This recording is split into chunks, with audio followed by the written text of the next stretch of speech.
Hi hello అండి.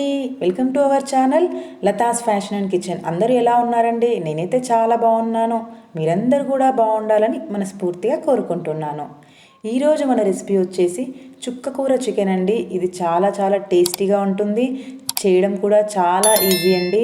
Normal chicken కన్నా కూడా ఇలా ఒకసారి మీరు చుక్కకూరతో చికెన్ ట్రై చేసి చూడండి, చాలా బాగా వస్తుంది.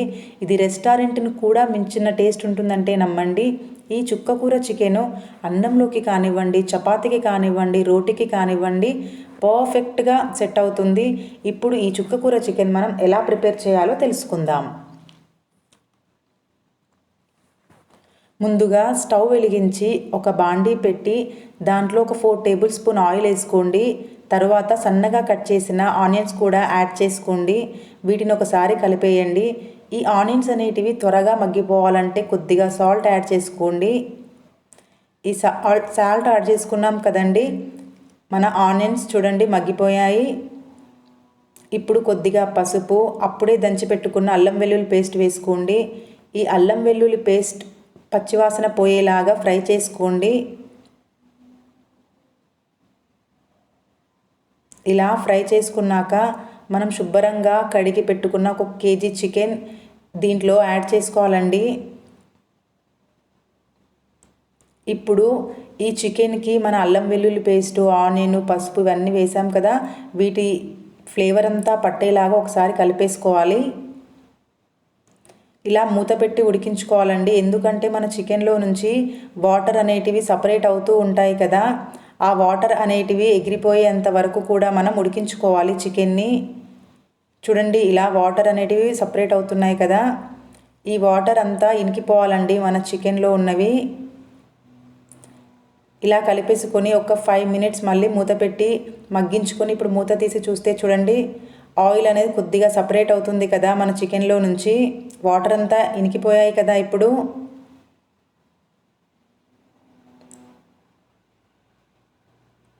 ఇలా ఆయిల్ అంతా సపరేట్ అయ్యాక మనం ఈ చికెన్లోకి శుభ్రంగా కడిగి పెట్టుకున్న చుక్కకూర అండి. ఇది చుక్కకూర, దీన్ని సన్నగా తరిగి శుభ్రంగా కడిగి పెట్టుకోవాలి. ఇప్పుడు ఈ చుక్కకూరని మన చికెన్లోకి యాడ్ చేసేసుకుందాము.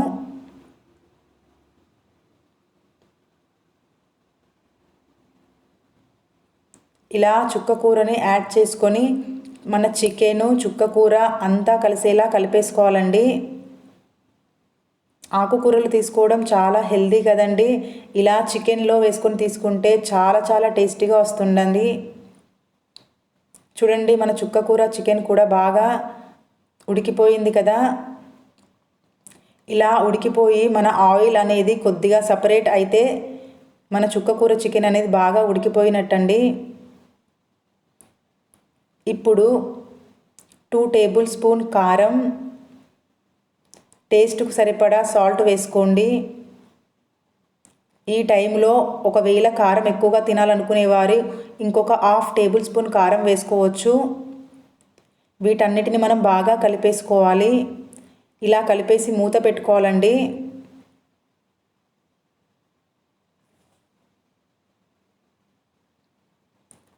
ఇప్పుడు మూత తీసి ధనియాల పొడి కూడా యాడ్ చేసుకుందాము.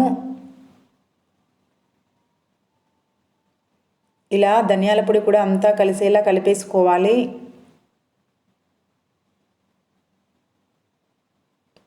చూడండి మన చుక్కకూర చికెన్ నుంచి కొద్దిగా ఆయిల్ సపరేట్ అవుతున్నది కదా. ఇలా ఆయిల్ సపరేట్ అవుతున్నప్పుడు ఒకసారి కలిపేసుకొని ఒక్క 2 మినిట్స్ మగ్గించుకున్నాక కొద్దిగా వాటర్ యాడ్ చేసుకోవాలండి. మన చుక్కకూర చికెన్లో గ్రేవీ కావాలి కదా, ఇలా కొద్దిగా యాడ్ చేసుకోండి. చూడండి ఇంకా కొద్దిగా వాటర్ పడతాయి. ఇంకా కొద్దిగా వాటర్ని యాడ్ చేసుకుందాము. ఎందుకంటే మనం చికెన్ని ఇప్పుడు ఒక 5 మినిట్స్ ఉడికించుకుంటాం కదా, అప్పుడు మన గ్రేవీ అనేది తగ్గిపోతుంది.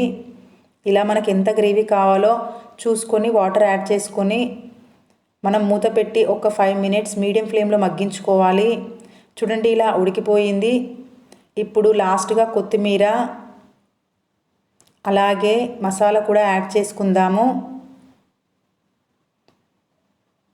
వీటిని కూడా మనం ఒకసారి కలిపేసుకుందాము.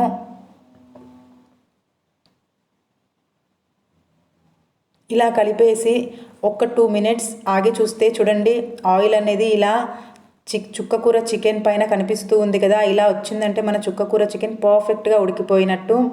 స్టవ్ ఆఫ్ చేసి పక్కన పెట్టుకొని చూడండి ఎంత పర్ఫెక్ట్గా వచ్చిందో మన చుక్కకూర చికెన్. ఇది చాలా చాలా టేస్టీగా ఉంటుందండి.